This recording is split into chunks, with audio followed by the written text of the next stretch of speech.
Whole sports all plays. Yeah. Whole sports all plays. Whole sports all plays. 365, we making a plays. You talking the game, get you through the days. We're high in the court, the dime in the lane. Variety topics living the same. All presentation, sports information. Hitting the airways, taking the nation. All sport, all plays, like working your faces. Grace at the field, so tie the laces. Whole sports all plays.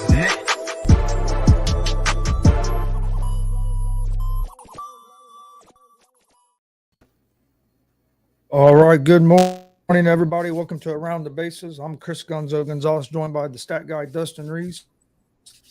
A lot of stuff going on in Major League Baseball. Playoffs are in full swing. Get 3 games today since one game got postponed yesterday. How you doing today, stat guy? Doing great, Chris. Hope you're feeling better today. Oh, man, a lot better. Last couple of days have not felt good at all. What do you think of the playoffs so far? Playoffs have been very interesting so far.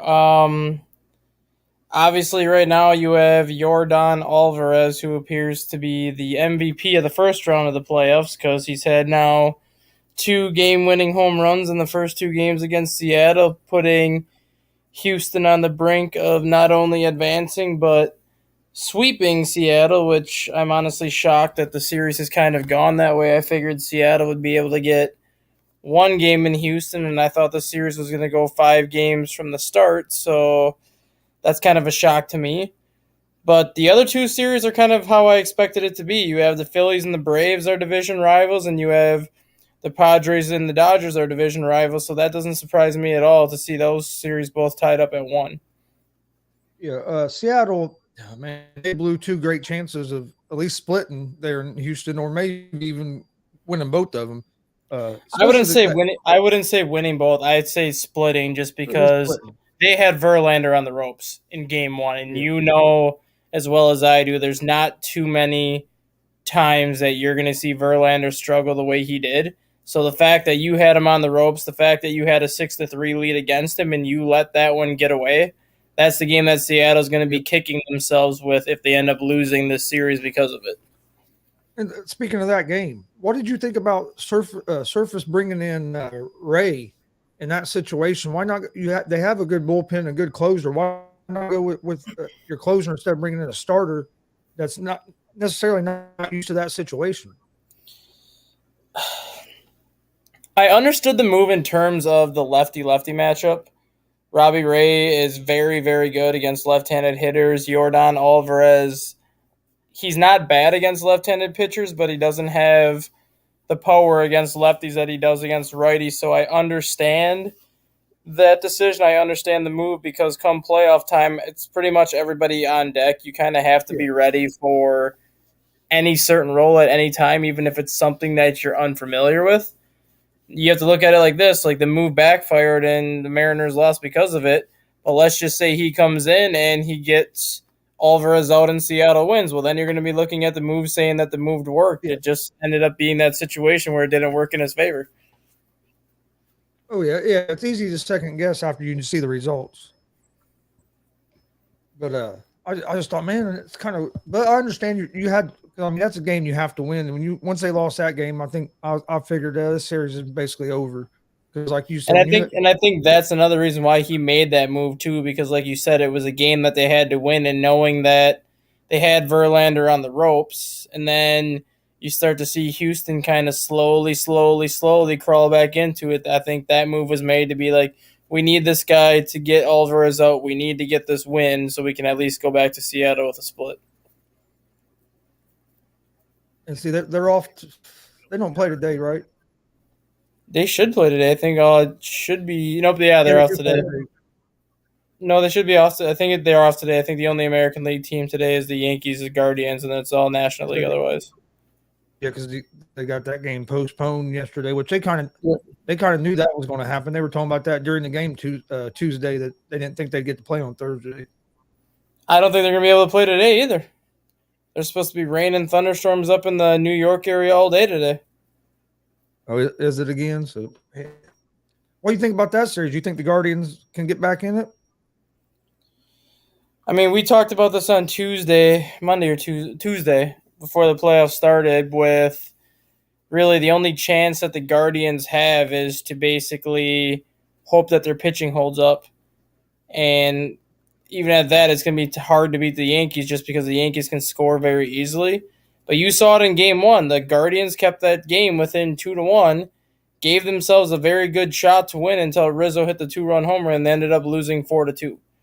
Those are the types of games that the Guardians are going to be involved in, where their starting pitching is going to be good enough to keep them in most of these games. Their starting pitching is going to be good enough to pitch. Their starting pitch is going to be good enough where they should win.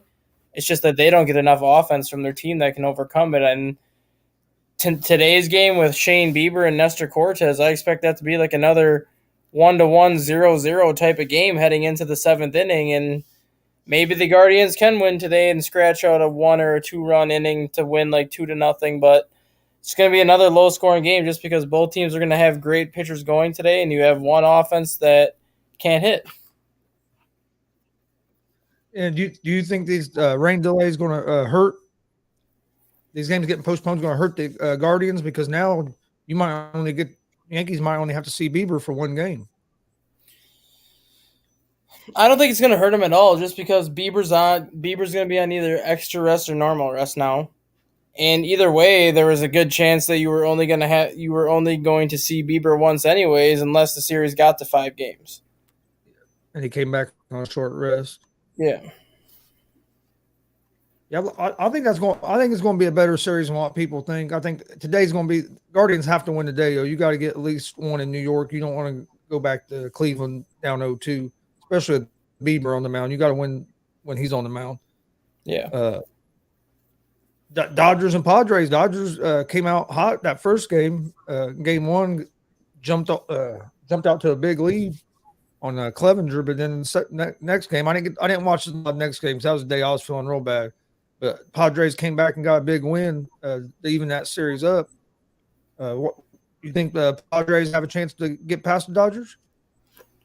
I think the Padres have a great chance to get past the Dodgers because this is the moment that the Padres have been waiting for, and this is the reason why they made the trades they made.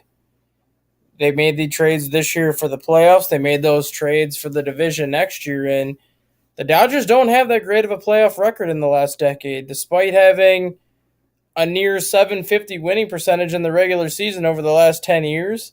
They're barely a 500 team in the playoffs. They've been to the World Series twice and have only come away with 1 title, but they realistically should have 5 or 6 when you look at how good their team has been over the past 10 years.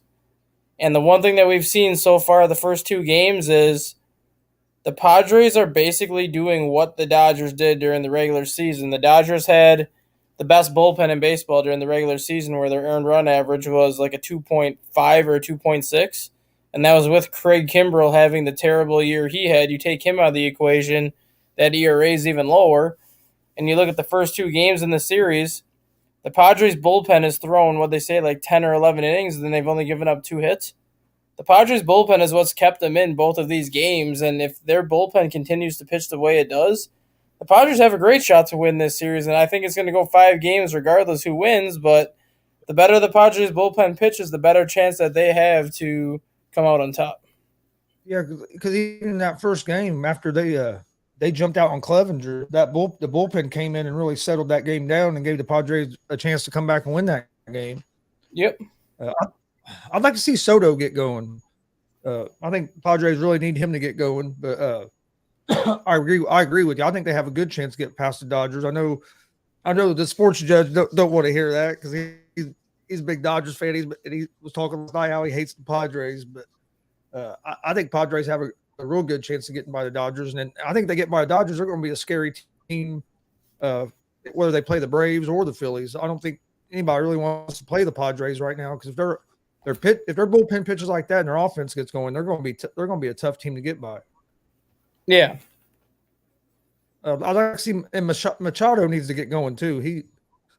Machado had a good game. Machado had a good game against Kershaw. He had a home run and an RBI double against Kershaw. So he actually had a good game in Game 2. It was Game 1 that he really didn't do much. It was Game 2 that he struggled. I didn't see hardly any in Game 2. yeah, no, game one he really struggled. Braves and Phillies. You think the Phillies are going to have enough to get by the Braves? I think it's going to be a good series, especially now that because the Phillies will have is it what Wheeler on the mound tonight? No, Aaron Nola Not Wheeler versus tonight. Charlie Morton. And in the Dodgers, you have Gonsolin against Snell. Yep. Dodgers and Padres. So I think Phillies will have a good chance tonight. It was big for them to win that game, getting game one, especially with not you know what I mean, the way their bullpen. Well, not only getting game one, but you look at how they took game one too. I mean, they got out to a 7-1 lead on Max Fried, which is no easy feat in itself. But third inning. Yeah, and I mean, yes, the Braves battled back, and Matt Olson had a 3-run homer in the ninth inning to really make things interesting. But the fact that they had a 7-1 lead on arguably the Braves' best pitcher, that goes to show you that the Phillies team is not going to be intimidated by anybody. But then the Phillies go and throw their best pitcher out in game two, and he hung right with the Braves again. It was 0-0 heading into the sixth until the Braves finally broke through. So the Phillies pitching has been able to kind of withstand this high-powered Braves offense so far through two games. Now it becomes a question once game three is over with Aaron Nola pitching.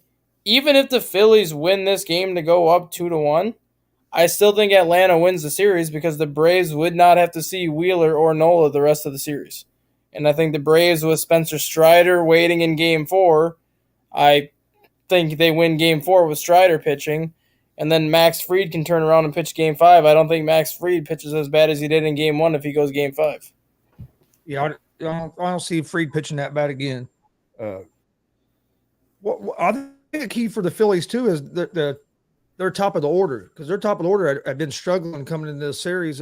Even in the wild card, their top of the order was like 0 for 11, like their first four batters. And in that game one, they came out in that first inning in the top of the order, put together like 3 hits in a row to score a couple runs in that first inning, kind of set the tone of that game. I think that's going to be a key for the Phillies too, besides their pitching. But I mean, I think that if they can get the top of the order with Schwarber and Harper and them guys going, that's going to give them a lot better chance to get by the Braves. Yeah.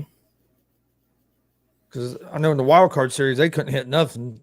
And I like the way they were aggressive in game one against Fried. They came out and they were swinging the bats because if Fried gets 2 strikes on you, you're probably not going to get a good pitch to hit. So they were coming out going after that first pitch, trying to put the ball in play. And I thought that strategy really helped them. Yeah, the funny thing is too, like you see in baseball a lot now where I think teams are trying to be more patient at the plate, and a lot of times it's actually hurting some of these hitters because they're getting in an 0-2 hole, as opposed to maybe being more aggressive early in the count and swinging at that first pitch fastball or swinging at that first strike you get. And I honestly think that teams need to be more aggressive. Yes, like you want to work the count because the more pitches you make the pitcher throw, the quicker they're going to get out of the game. But at the same time, if you're aggressive in the count and you're swinging at a first pitch strike, you put up 5 runs in the second inning, pitcher's not going to be around much longer after that anyways, even if he's only at 65 pitches.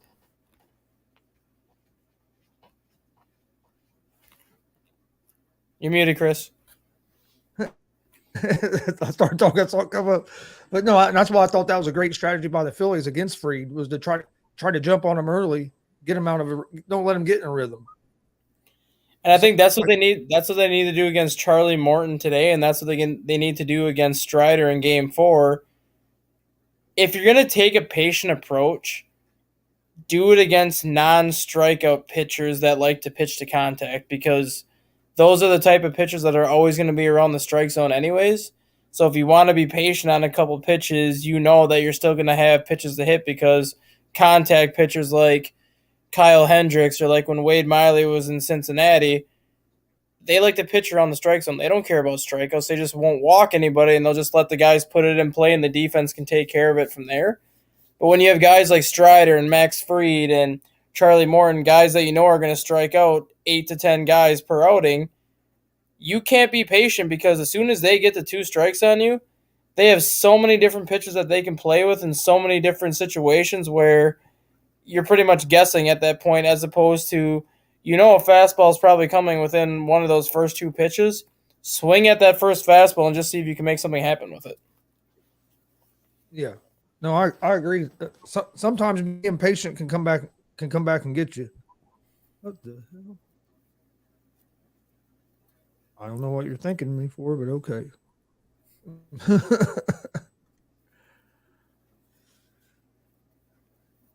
Oh yeah.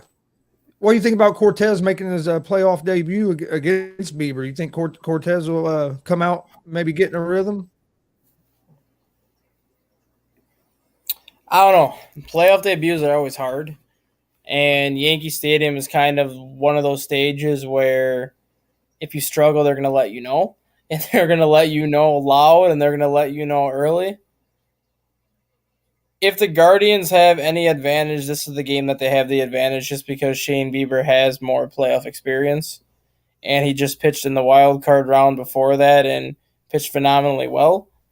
So I think they have just the advantage over that. I mean, I don't expect Cortez to give up 4 or 5 runs, but I don't think he's going to be the Cortez that they saw during the regular season. I think he does take a couple bumps along the way today, this is his first postseason start. But if the Yankees get to the next round after this, I think Cortez will be much better because he'll kind of have that first start under his belt and just kind of know what to expect. I agree with you. It's going to be a low-scoring game. That's why I think. I don't know why that. Do you hear like a squeaking noise when I talk? Not really. Okay, that must just be in my headset for some reason. But no, I think the Guardians, for them to win this game, because I think it's going to be a low-scoring game, like 2-1, maybe 3-2, something like that. But I think the Guardians need to jump on Cortez early and put up a couple runs. Yeah, I think then that sets them up with a lot better chance because Guardians have a good bullpen. They have their closer can be lights out. Yeah, Emmanuel Clase is, in my opinion, the best closer in the American League. So if the game stays close and if the Guardians get the lead late, it's going to be hard for the Yankees to kind of solve Clase. But that's just the key is can the Guardians actually get the lead, knowing how bad their offense has been. And the Yankees bullpen was stronger at the beginning of the season than what it has been here as of late as well. Yeah, exactly. So it's going to be interesting. I think the playoffs have been good so far. What I was going to ask you, after seeing the wild card round, do you like that they went to the 3-game series? I do like that they went to a 3-game series, and I think they should expand the playoffs to more teams on each side. Go back to that 2020 format when you had 8 playoff teams in each division, and then instead of having the top 2 seeds have a bye, you would just do the 1-8, 2-7, 3-6, 4-5 matchup in the first round, and then do it the same way that you're doing it now, where the lower seed hosts all 3 games. If they were to do that, you're literally extending the baseball season by 2 days, and that's just to accommodate basically 2 additional games for that wild card round of the playoffs. To me, it makes no sense that your baseball season is 162 games. You play more games than any other professional sport, including double what the NBA and the NHL play, and yet you have the fewest amount of teams that you let into the playoffs at 6, because the NFL just expanded to 7. If you play the most games, then you should have the most teams going to the playoffs. I'm not saying send 12 teams from each division, but you should be kind of right in line with the NBA and the NHL and have the 8 playoff teams on each side. I agree. Plus, I think some of the teams that got the buys this year I think they would rather play. I think they would like that, and rather play in that first round than have all that time off. Because you look at the teams that had the bye. The Braves had a bye and looked absolutely crappy that first game. The Astros had a bye and looked absolutely crappy that first game until the 8th inning. The Yankees had a bye, and I mean, they won, but they didn't play that great. The only team that really played well off of that bye was the Dodgers. But outside of that, the other three teams that had a bye really did not play that well that first game. And No, that's what, if you add in the two additional playoff teams on each side this year, Baltimore would have got in as a 7 seed. So they would have been playing the Yankees, which could have been an intriguing first round matchup because again, division rivals, they know each other so well. White Sox would have been the 8th seed. They would have got Houston.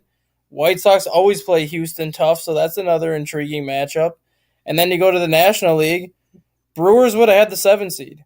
With the Brewers pitching staff, that pitching staff can shut a team down in a 3-game series. They would have got Atlanta, and then the Dodgers would have had the San Francisco Giants. Division rivals and another series that would have been a very intriguing series. and with the Brewers, you're right. With their pitching, if they could just if they get their bats going, they're dangerous. They just couldn't get enough offense going throughout the season. But they have a great pitching staff. It sucks even if you go to 8 teams. Our teams still wouldn't have made the playoffs, but not this year anyway. Yeah, not this year. I think the Cubs are going to be better than the Reds though coming up this season. Depends on what they do in the offseason. Yeah, we'll see what I don't know. I just want to see the Reds, all these prospects they keep getting. I want to see them finally start keeping some of them and building some kind of like Guardians have. I mean, the Guardians have like 14 guys that are playing that are basically homegrown talent. We don't, and the Reds just don't do that for some reason. We get guys, and once they start looking like they might pan out, we get rid of them. Yeah. See, today's game, Yankees and Cleveland supposed to be at 1:00, depending on the weather. Atlanta and the Phillies are at 4:30, and then tonight at 8:30, the Dodgers and the Padres. So full day of baseball. I kind of wish they would have like on Tuesday, or yeah, it was Tuesday. We had all the teams play.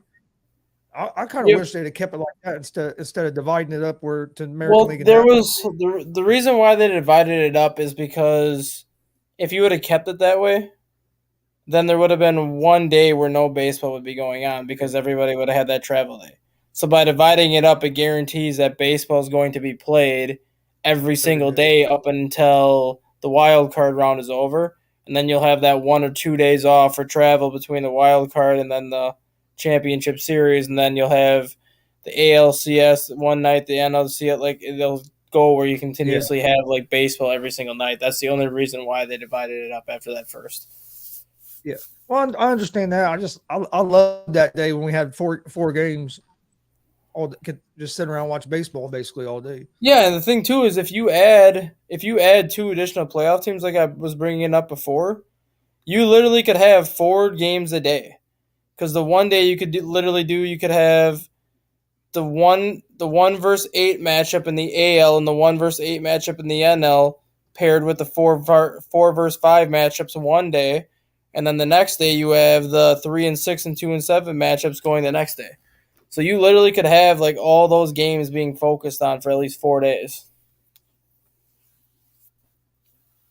I think Luis Castillo, dude's pitched great in the playoffs. I know they lost his game yesterday, but I think people are finally starting to get to see how good of a pitcher he really is. I don't think a lot of people knew how good he was because he was in Cincinnati. But now finally being in the playoffs and getting to show what he has, I've always believed he's one of the top pitchers in the. Yeah, from stuff side of things, he's always been one of the top pitchers in the league. I mean, his big issue was pitching at Great American Ballpark doesn't help your cause. So that's why his earned run average was always like a run to a run and a half lower on the road than it was at home, just because nobody likes pitching at Great American Ballpark. And now that he goes from there to Seattle, who's been historically known as a pitcher's park, now I think more people are starting to see like how good Castillo really is, because now he gets away from that home run hitter's park and he gets to pitch in a pitcher-friendly ballpark where he, realistically, if he can make, we'll say 15 to 20 starts at T-Mobile Field next year. There's no way his ERA should be over a 2.5 on the season by the time the season's over, because he could pitch under a 2 at home.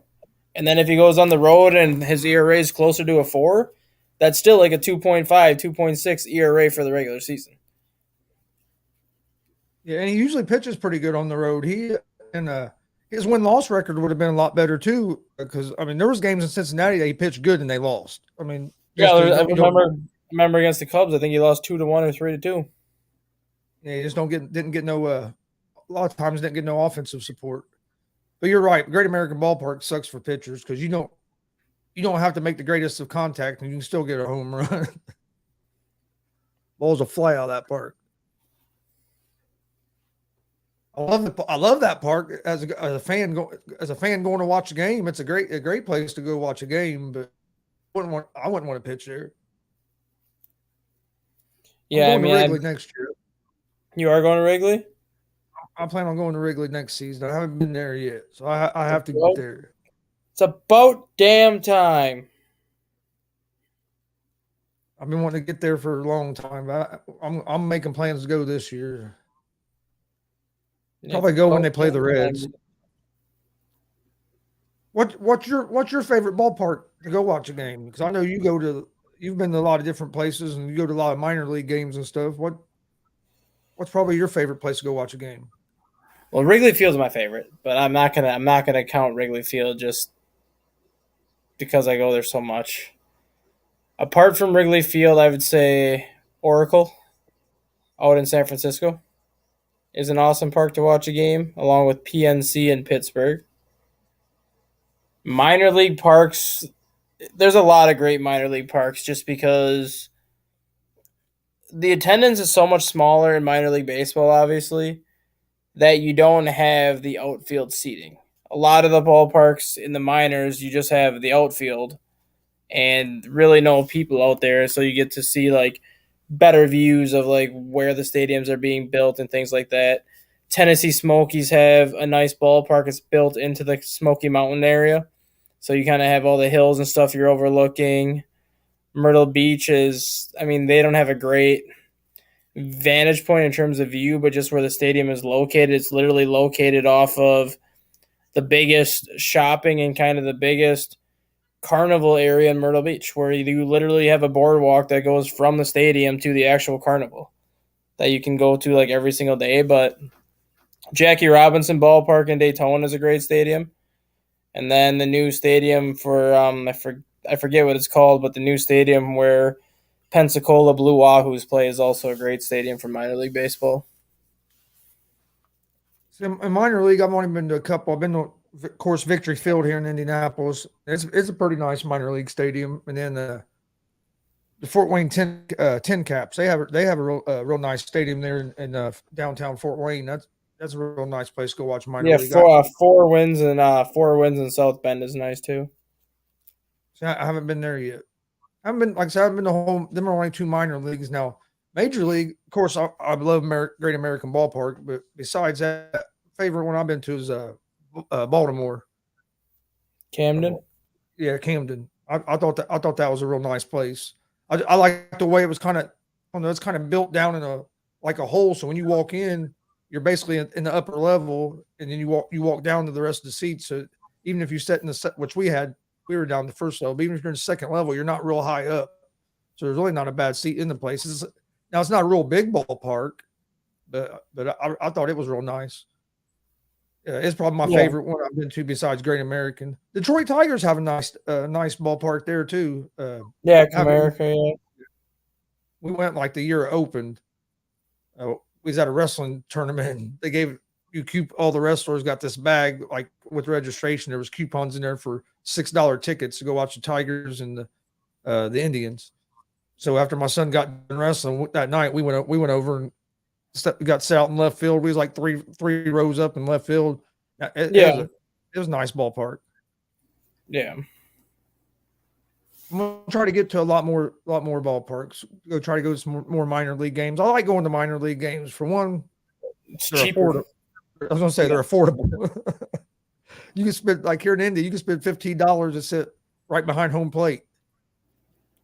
What I spent when I went to the championship game in Tennessee when they were playing, God, I forgot who they were playing already. It's kind of pathetic because it was only 2 weeks ago. Whoever they were playing, Pensacola they were playing. So when I went to the championship game in Tennessee when they were playing Pensacola, for parking is free just because the parking lot's across the street, so you don't have to worry about the parking at the stadium. But for 2 tickets, food, drinks, and everything, I probably spent $60, maybe. Yeah. You can't even go to a Major League Baseball game for $60 for one ticket anymore. That's not even going to cover the cost of what a ticket's going to cost anymore in Major League Baseball. Well, no. I was gonna say even the Reds, you're paying about $60 for a ticket, even when they're not good. That's one reason that you see their attendance down. But Yep. and that's what I like about minor league. Like we went to Fort Wayne. I don't think we had to pay to park. Now Indianapolis, you paid to park, but still, I think we paid like $10 to park in the parking garage or something. So it wasn't like so. And a lot of the minor league stadiums, depending on what days you go, they have specials on their concessions. I know, like if you go to Victory Field, I think it's on Mondays. They have the dollar days where you can get dollar drinks, dollar hot dogs, and stuff. Yep. So I mean, yeah, they make it a lot more affordable, and it's still real good baseball. I think people have the misconception that it's minor league that's not going to be good baseball, but you see just as good baseball at the minor league games as you do in the majors most of the time. Yeah, you do. I think I just like it too because it's more of a family atmosphere too. Because you have all like the games being played between innings, you have all these things that are going on that you typically don't see in Major League Baseball, which to me is what baseball's about. Baseball was always known as America's pastime. It was always known as kind of that family game, and I think Major League Baseball has gotten away from that side of it.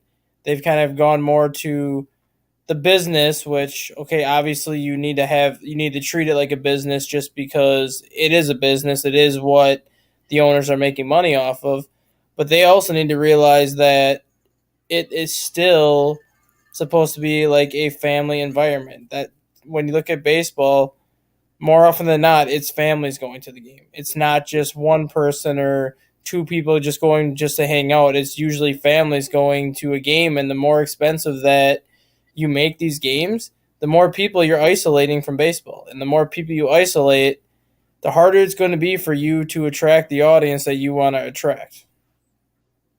Yeah. So I mean, I ain't gonna lie. That's one reason we used to not go to some games because I wanted to take the whole family, be 4 or 5 of us, and it's all like just can't afford it. That's why we'd go to watch the Indians a lot more because we could go there, like you said, spend $60, $75, and all or 4 of us could go watch the game, eat, and everything. I know me and my son, and my dad, we go to the Indians all the time. We went so much, my son got burned out on it. He said, "I don't want to go watch the Indians no more."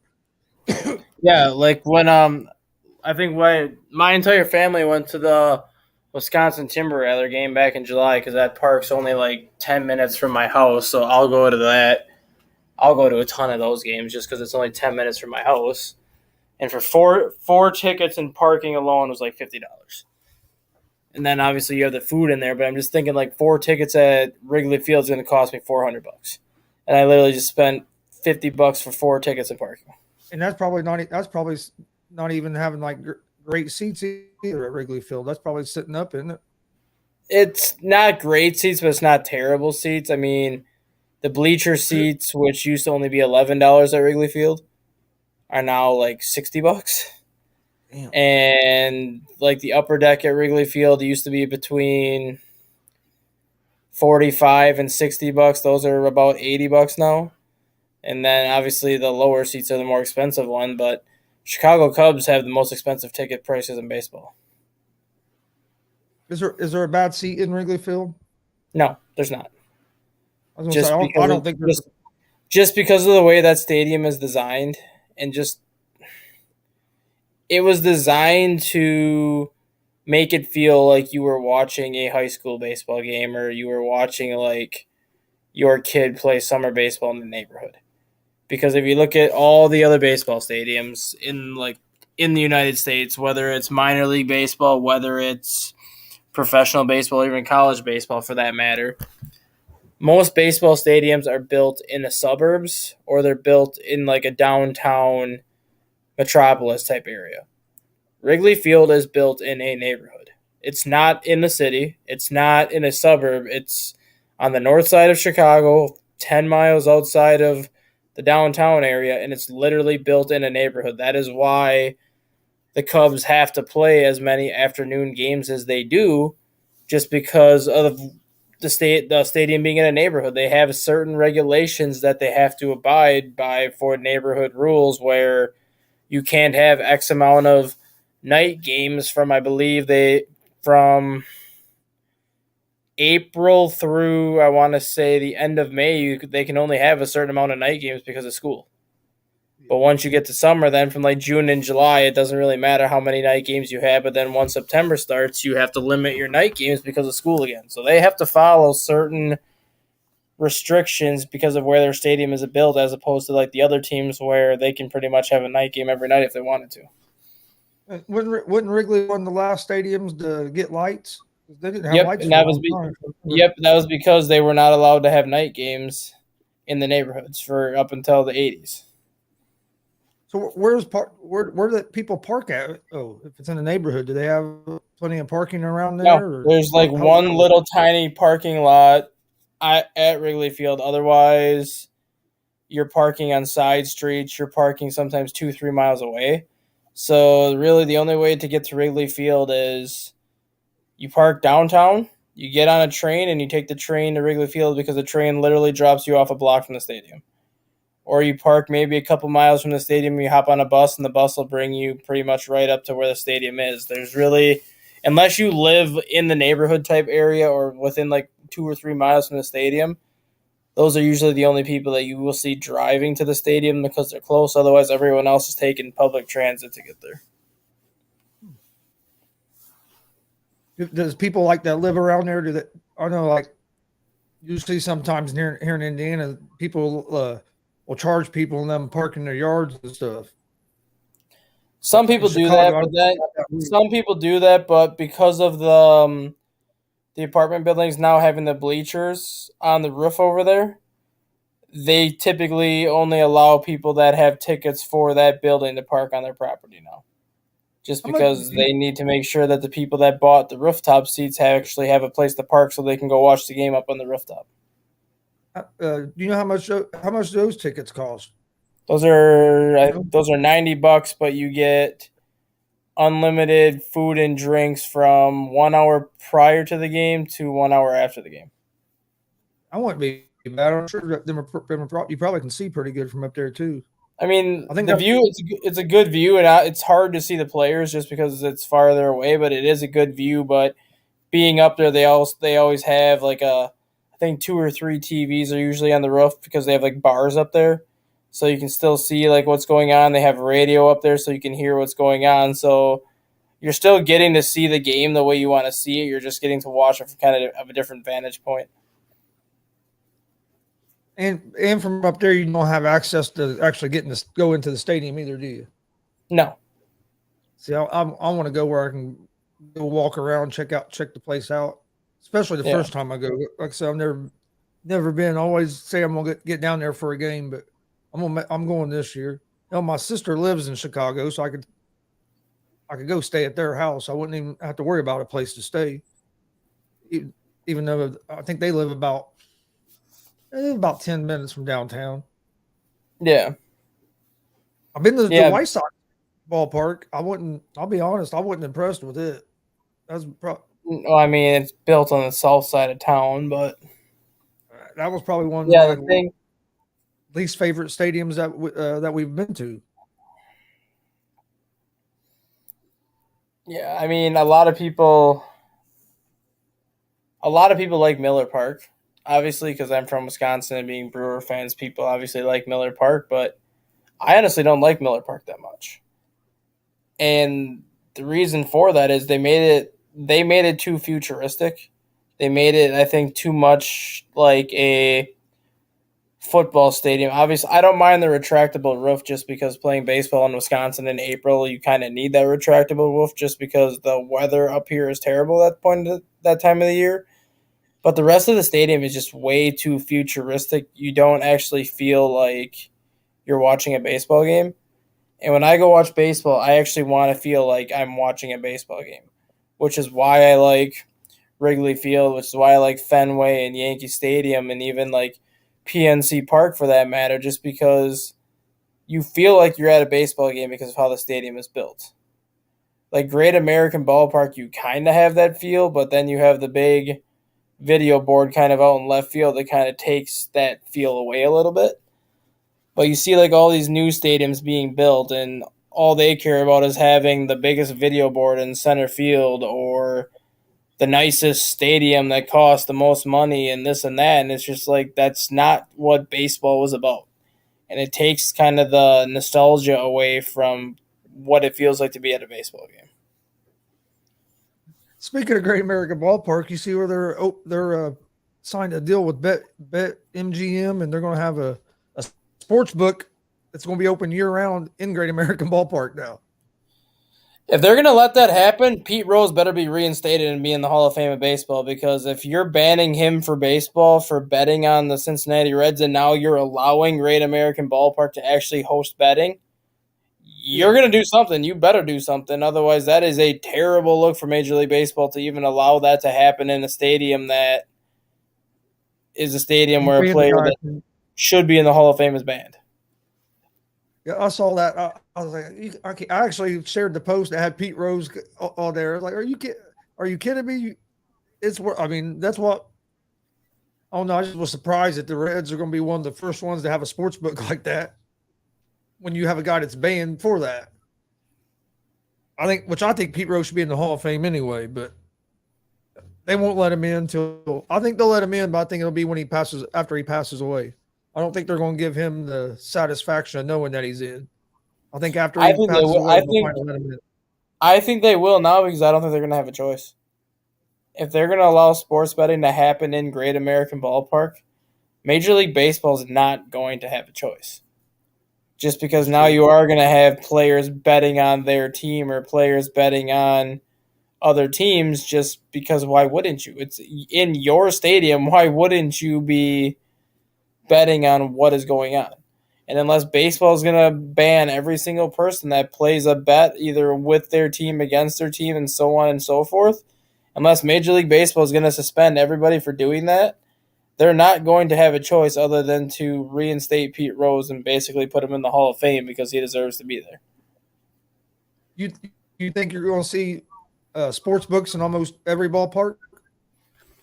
I don't think you'll see him in the ballpark per se, but I think every team is going to have some sort of an agreement with sports books where they can bet. And I think a lot of those are going to have like, if there's a bar across the street from the stadium or something, you might have an agreement with the bar where people can use your bar for like sports books, betting, and things like that. I don't think too many stadiums are actually going to put it in there because if you put it in the stadium, you only have access to it for 6 months out of the year.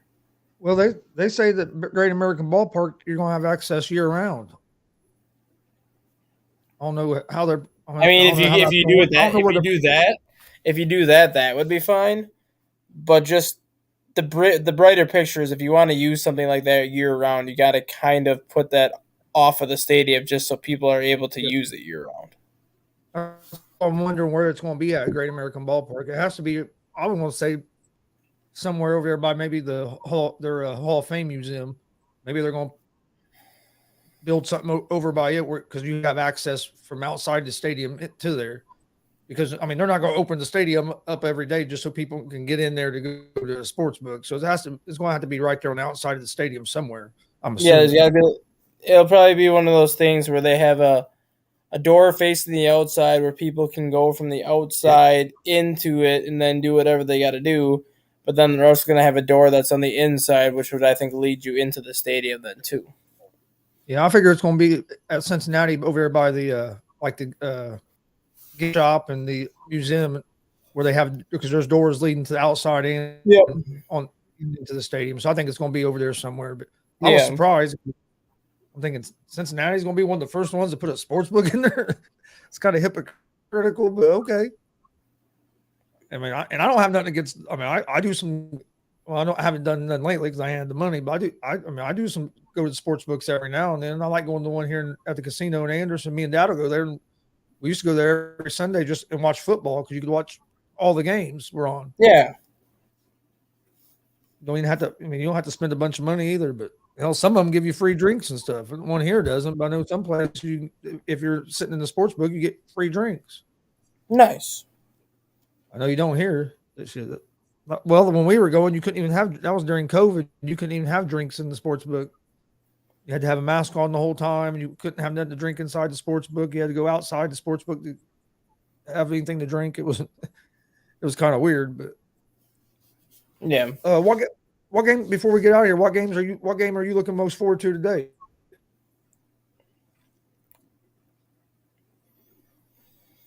I would say probably the Padres and Dodgers, mainly because they hate each other.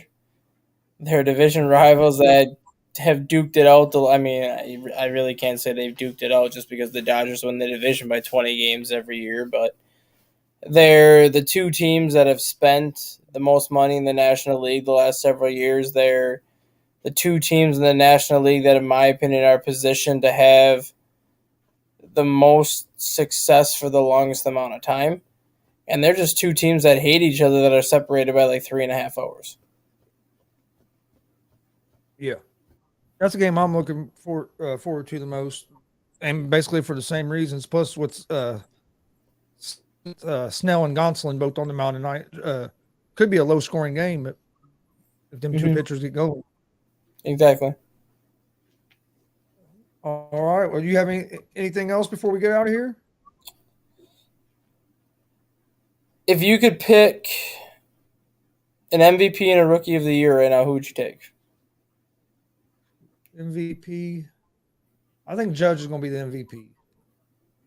For the AL? Yeah. Who do you think will get it for the NL?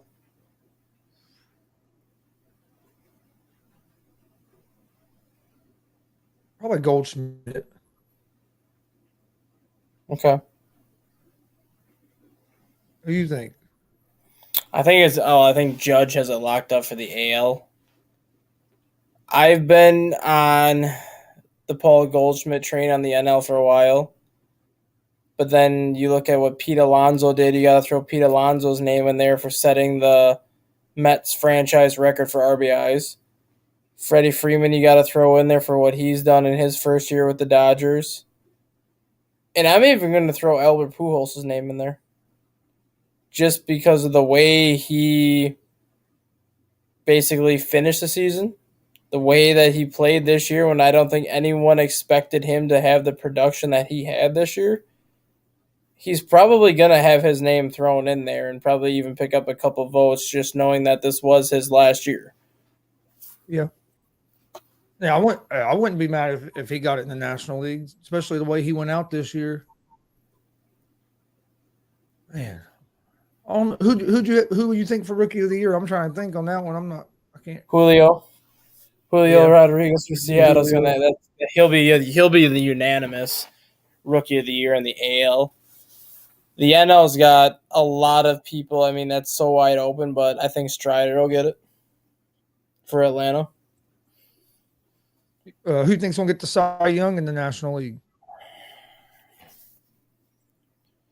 If we're going based off of numbers alone, Tony Gonsolin should have it because the guy 19-1 or 19-2 this year. Tyler Anderson also was like 18-3. So I mean, if you're going strictly based off of numbers, those two would be the front runners to get it. But I don't think either one is going to get it just because they're not a big name. So because of that, I would think either Sandy Alcantara for the Marlins or Brandon Woodruff for the Brewers, I would say was probably going to get it. Yeah, Gonsolin was the one I was thinking. With the season he had, I think he's the one that should get it. He should get it, but if you look at all of the reports coming out, he's not even the top 3. and it's just because he doesn't have that big name. Yeah. All right. Anything else before we get out of here? Nope, I got nothing. We'll be. I want to thank everybody for watching. We'll be back Monday at 9 a.m. Eastern time. Don't forget at 10 a.m. today.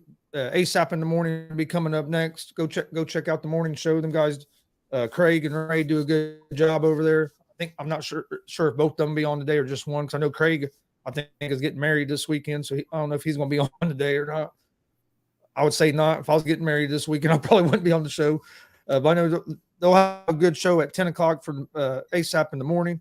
1 p.m. Eastern, we have ASAP, the afternoon blitz. I host that. Should be a great show. We'll talk baseball, some Thursday night football, the great Thursday night football game we had last night. Thursday night football is on a roll. Although, at this point, I think NFL fans are happy that it has gone to Amazon Prime, so they don't have to watch the crap product that's been on Thursday Night Football the last couple of weeks. And I thought this thing in Colts and Broncos game was bad. Last night was even freaking worse. Yeah, and that is hard to believe. Absolutely hard to believe that you could be worse than a 12-9 game. I said, everybody getting on me about how bad the Colts and Broncos was. This game is worse. I said, at least there was 9 points scored the first half of that game. And the Bears, man, they don't do Justin Fields no favor at all. Yeah, I know. But join us at 1 p.m. Eastern for the ASAP Afternoon Blitz. We'll talk about that. Also have my sports betting show today at 3 Eastern, Easy Money sports betting show. And then at 6 o'clock tonight, we have our Colts show, Horseshoe Talk. So busy day today. You can find all of the shows at Gonzo Sports Room on YouTube, Facebook, and Twitch, and at the All Sports All Plays Network, YouTube, Facebook, and Twitch. On behalf of Stat Guy Dustin Reese, I'm Chris Gonzalez. We'll see you guys Monday morning at 9 a.m. Eastern. Have a great weekend and stay safe. Keep moving. All sports, all plays. All sports, all plays. All sports, all plays. 365, we're making up plays. We're talking the game, get you through the days. We're high in the court, the dime in the lane. Variety topics, living the same. All presentation, sports information. Hitting the airways, taking the nation. All sport, all plays, like working your faces. Grace at the field, so tie the laces. All sports, all plays.